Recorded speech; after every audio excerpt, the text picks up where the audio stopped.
Movie का start एक movie hall को दिखाते हुए होता है, जहाँ पर काम करने वाले तीन फ्रेंड्स आपस में बातें कर रहे होते हैं कि काफी रात हो गई है, अब हमें मूवी स्टार्ट करनी होगी। उन फ्रेंड्स में एक लड़की का नाम ब्रिजेट होता है। तभी बाइक पर बैठकर वहाँ एक कपल आता है और वो काउंटर पर जाते हैं टिकट्स लेने के लिए। और तभी वहाँ पर ब्रिजेट का छोटा भाई टिमी भी टिकट्स लेने के लिए आ जाता है, यानी वो भी यहाँ पर मूवी देखने ही आया था। लेकिन ब्रिजेट का फ्रेंड उसे ये कहकर मना कर देता है कि 18 साल से कम उम्र लोगों को आधी रात में मूवी देखना अलाउड नहीं है। तभी वहाँ पर उस बच्चे टिमी की सिस्टर यानी ब्रिजेट भी आ जाती है और वो उसे घर वापस जाने के लिए बोलती है। और तभी वहाँ पर ब्रिजेट का बेस्ट फ्रेंड भी आ जाता है, जिसका नाम जोश होता है, जो ब्रिजेट को उसके साथ मूवी देखने के लिए काफी इंसिस्ट करता है। इसीलिए वो दोनों जाकर हॉल के अंदर बैठ जाते हैं और तभी उन लोगों के साथ जोश के फ्रेंड्स भी आकर बैठ जाते हैं। वहीं पर हमें एक डिटेक्टिव भी दिखाया जाता है, जो कि एक सीरियल किलर को ढूंढने के लिए वहाँ पर आया था। और जिस सीरियल किलर को वो वहाँ पर ढूंढने आया था उसका नाम रेड था। इतनी ही देर में हॉल में जोश का एक और फ्रेंड भी आ जाता है। जोश की फीमेल फ्रेंड कहती है कि जो मूवी आज हम देखने जा रहे हैं वो आज से तकरीबन 40 साल पुरानी है और जब इस मूवी को बनाया गया था तब सच में लोगों के मर्डर्स हुए थे। ये लोग उसी सीरियल किलर रेड की बात कर रहे थे जिसे डिटेक्टिव यहाँ पर ढूंढने आया था। डिटेक्टिव भी काउंटर पर जाकर मूवी की टिकट ले लेता है। साथ साथ वो एक आदमी की पिक्चर दिखाते हुए उसके बारे में पूछता है, जिसके बारे में वो लोग नहीं जानते थे।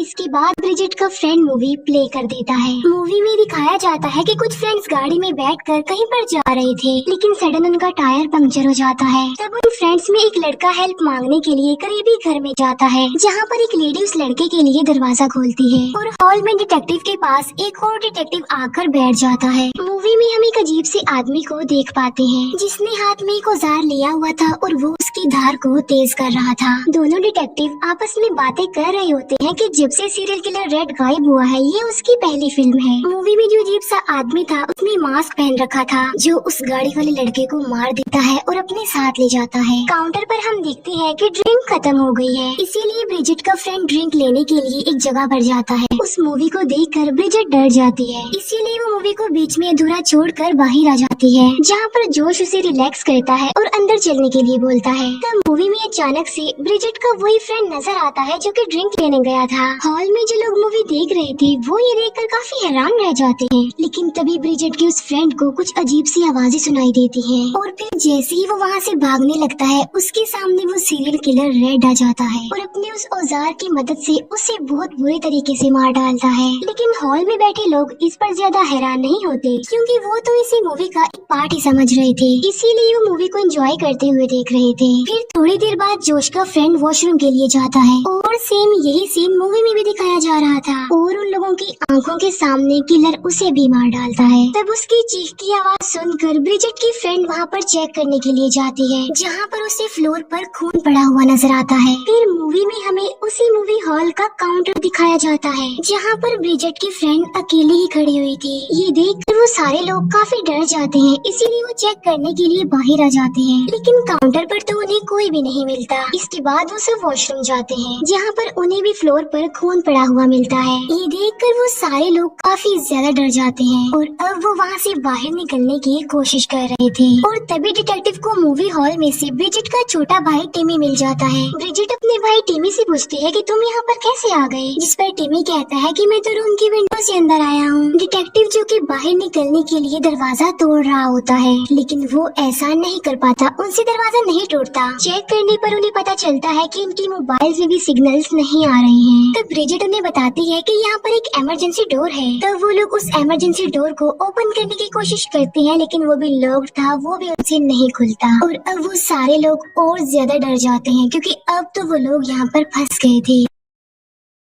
जहाँ पर डिटेक्टिव उन्हें समझाने की कोशिश करता है कि अगर हमने अपनी जान बचानी है तो हमें साथ में रहना होगा। और वो उन लोगों को 5 साल पहले होने वाले एक इंसिडेंट के बारे में भी बताता है कि एक मेंटल हॉस्पिटल में एक रेड नामी पेशेंट था, जो पिछले कई सालों से एक सीरियल किलर वाली मूवी ही देख रहा था, जहाँ वो इस सीरियल किलर वाली स्लैशर मूवी को देखकर अपना हाथ ही दांतों से काट लेता है। फिर वो अपने ही खून से फ्लोर पर कुछ लिखता है और वहाँ से गायब भी हो जाता है। और सुबह को उस हॉस्पिटल में सिवाय खून थी और कुछ भी नजर नहीं आ रहा था। असल में रेड सीरियल किलर बन चुका था, जो कि एक साइको सीरियल किलर था, जिसने हॉस्पिटल के सारे लोगों को मार दिया और फिर वहाँ से भाग गया। फिर जब वो सारे लोग सीरियल किलर के बारे में बातें कर रहे होते हैं, तब ब्रिजिट का भाई टिमी हॉल में चला जाता है, जिसे वो किलर देख लेता है, जो टिमी को मारता नहीं बल्कि उसको लाकर सब लोगों के सामने फेंक देता है और खुद भी सबके सामने आ जाता है। फिर दूसरा डिटेक्टिव उस किलर को समझाने की कोशिश करता है कि देखो तुम बिल्कुल रिलैक्स हो जाओ, हम सब कुछ ठीक कर देंगे। लेकिन रेड, जो कि अब पागल हो चुका था, पूरी तरह सीरियल किलर बन चुका था, इसीलिए वो उस डिटेक्टिव का गला ही काट देता है। ये देखकर डिटेक्टिव उसे शूट करता है, तो वो जाकर हॉल में गिर जाता है और अब मूवी में वो उस डिटेक्टिव की डेड बॉडी को अपने साथ ले जा रहा था। फिर वो सारे लोग एक रूम की तरफ भाग रहे थे और वो उसी विंडो से बाहर निकलने की कोशिश करते हैं जहाँ से ब्रिजिट का भाई टिमी अंदर आया था। लेकिन तभी वो विंडो जोश के फ्रेंड के हाथ पर गिर जाती है, जिससे वो इंजर्ड हो जाती है और चिल्लाने लगती है। उसके चिल्लाने की आवाज सुनकर वो सीरियल किलर भी वहाँ पर आ जाता है, जहाँ पर वो डिटेक्टिव सीरियल किलर को शूट करता है। लेकिन डिटेक्टिव की एक भी गोली का उस किलर पर जरा भी असर नहीं होता। और मुसीबत की बात तो ये थी कि उस डिटेक्टिव की बुलेट्स भी खत्म हो गई थी। ये सब कुछ देखकर जोश का फ्रेंड बहुत ज्यादा डर जाता है, इसीलिए वो मौका देखकर वहाँ से भाग जाता है, जहाँ पर वो किलर डिटेक्टिव के पेट को काटते हुए चीरते हुए जोश के फ्रेंड को भी मार देता है। फिर मूवी में वो जोश के फ्रेंड की डेड बॉडी को अपने साथ ले जा रहा था, जहाँ पर मूवी में हमें वही वाली लेडी दिखाई जाती है जिसने उस लड़के के लिए दरवाजा खोला था। और ये लेडी किलर की मदर थी और वो भी सीरियल किलर रेड की तरह साइको ही थी। वो रेड को कहती है कि तुमने बहुत अच्छा किया, तुम अपने साथ एक और फ्रेंड को ले आई। फिर वो सारे लोग भागते हुए बाहर आ जाते हैं, प्लानिंग कर रहे होते हैं कि किलर को कैसे रोका जाए, उसे कैसे मारा जाए। जिस पर ब्रिजिट कहती है कि अगर हम किलर को रोकना चाहते हैं तो पहले हमें मूवी को स्टॉप करना पड़ेगा। फिर जब वो लोग प्रोजेक्टर रूम में जाने की कोशिश करते हैं, तब उसका दरवाजा उन्हें बंद मिलता है। फिर वो प्रोजेक्टर विंडो के जरिए अंदर जाने का सोचते हैं, लेकिन प्रोजेक्टर विंडो का रास्ता काफी छोटा था, इसीलिए वो टिमी को अंदर भेजते हैं। और जब टिमी आगे बढ़ रहा होता है तब वो किलर उसे देख लेता है, लेकिन तभी जोश वहाँ पर आकर उस किलर पर अटैक कर देता है और टिमी को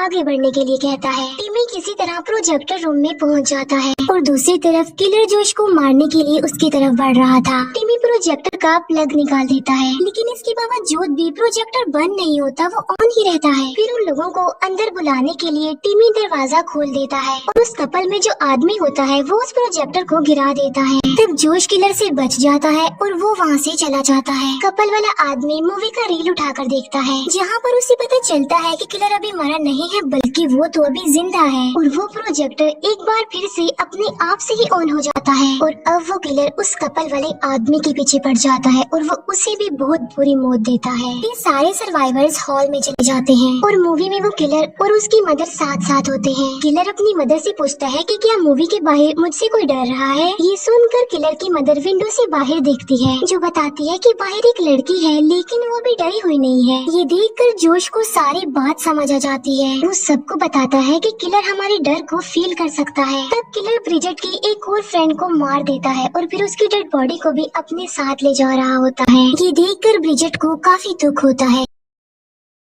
जोश का फ्रेंड तो ये देखकर डर जाता है और वो हॉल से बाहर चला जाता है। फिर किलर जब देखता है कि टिमी अकेला है तो वो उसका पीछा करता है, लेकिन तभी टिमी वहाँ से भाग जाता है और जोश के फ्रेंड से टकरा जाता है। और अब किलर जोश के फ्रेंड को पकड़ लेता है, जहाँ पर वो किलर अपने उसी टूल को इलेक्ट्रिसिटी में लगा देता है, जहाँ पर उन दोनों को बहुत जोर से इलेक्ट्रिक शॉक लगते हैं, जिससे जोश का फ्रेंड बुरी तरह करंट लगने से जल कर मर जाता है। लेकिन किलर को इस करंट से कुछ भी नहीं होता। जोश को काफी गुस्सा जाता है और अब वो किलर को मारने के लिए जाता है, लेकिन तभी वो किलर वहाँ से गायब हो जाता है। इसीलिए जोश वापस रूम में आ जाता है और जो कुछ वो वहाँ पर देखता है उसे देखकर वो शॉक्ड रह जाता है, क्योंकि उस किलर ने ब्रिजेट को प्रिजनर बनाया हुआ था और वो बस उसे मारने ही वाला था। फिर वो किलर अपना टूल जोश की तरफ फेंकता है और उसकी आँख फोड़ देता है। ये देखकर ब्रिजेट बहुत ज्यादा डर जाती है। वो भागकर एक रूम में आ जाती है और खुद को वहाँ पर लॉक कर लेती है और जोश की ऐसी हालत देखकर काफी रोती है। और अब किलर टिमी के पीछे पड़ गया था, उसे हर जगह ढूंढ रहा था। लेकिन टिमी तो हॉल में छुपा हुआ था और इतनी ही देर में वहाँ पर ब्रिजेट भी आ जाती है, जो अपने भाई टिमी को समझाती है कि हमें डरना नहीं चाहिए क्योंकि हमारा डर ही हमारा वीक पॉइंट है, और अगर हम उस किलर से नहीं डरेंगे यानी हम अपने डर पर कंट्रोल रख लेंगे तो वो किलर हमारा कुछ भी नहीं बिगाड़ सकेगा। फिर वो दोनों सिबलिंग्स अपनी आंखें बंद करके वहीं हॉल में ही बैठ जाते हैं और अब मूवी में वो सारा हॉल नजर आता है, वो सिबलिंग्स भी नजर आते हैं, जहाँ पर किलर उन्हें देख लेता है और वहाँ पर आकर उन्हें डराने की काफी कोशिश करता है। लेकिन उन दोनों ने तो अब क्योंकि अपनी आंखें बंद की हुई थी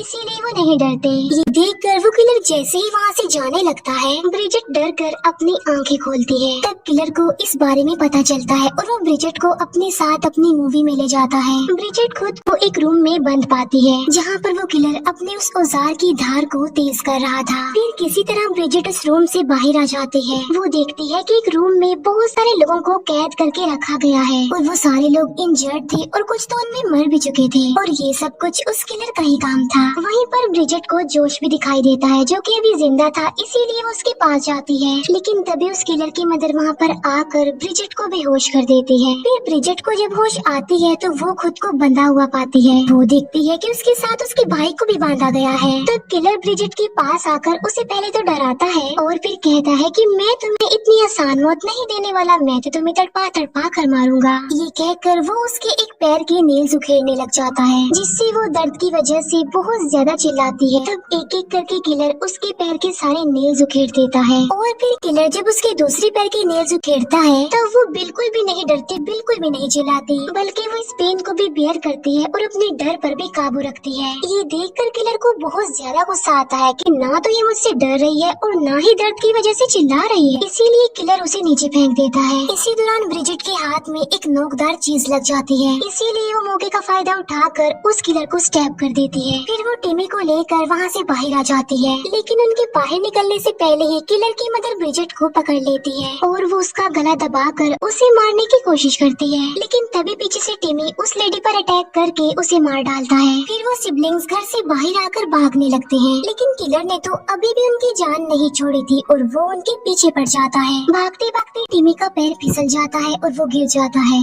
तब ब्रिजेट अपने भाई को उठाती है और जोर से चिल्लाती है, क्योंकि किलर की मूवी का अब भी एंड हो गया था और यहाँ पर वो अपने भाई की जान बचाने के लिए उसे बाहर की तरफ फेंकती है और इस तरह से टिमी की जान बच जाती है, क्योंकि वो मूवी से निकलकर उस मूवी हॉल में आ गया था। और यहाँ पर वो वाली मूवी खत्म हो जाती है, प्रोजेक्टर भी रुक जाता है। अब यहाँ पर तो मूवी खत्म हो गई थी, लेकिन ब्रिजेट अभी भी मूवी में ही थी, यानी वो मूवी में ही फंस चुकी थी। फिर थोड़ी देर बाद वहाँ पर पुलिस आ जाती है और टिमी उन्हें सारी रियलिटी बता देता है। अब क्योंकि वो छोटा बच्चा था इसीलिए कोई भी उसकी बात पर बिलीव नहीं करता और यहीं पर ये मूवी यानी मिडनाइट मूवी भी एंड हो जाती है। Thank you for watching.